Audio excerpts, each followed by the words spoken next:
ఆయన నడవలేక నడుస్తూ ఉంటే ఆ యేషోపు గారు ఆయన చెయ్యి పట్టు నడిపిస్తూ ఉంటే అలా కళ్ళు మూసుకొని ఆ సందర్భంలోనికి మనం వెళుతూ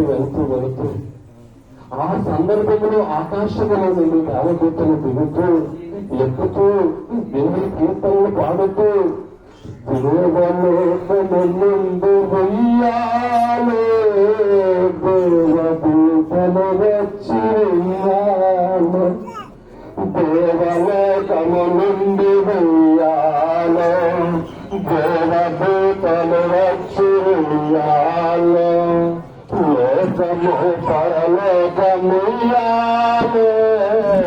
ఏకమై పూలు ఏకమై పూలమోయాలో నా తండ్రి నా దేశముయాలో నరుడుగా పుట్టముయాలో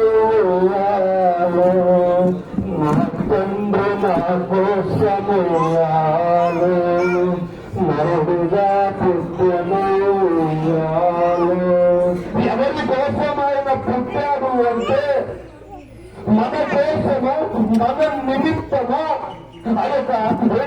మనలను ధనికులుగా చేయుటకు ఆయన భూలోకానికి వచ్చను. మరి ఒక వచనములో చూస్తే నశించిన దానిని వెనక రక్షించాడు. మరి ఒక మాటను చూస్తే యోహాను సువార్తలో మనము చూస్తే 3వ అధ్యాయము వచ్చును. కాగా అద్వితీయ కుమారునిగా పుట్టిన వారి యందు ఈ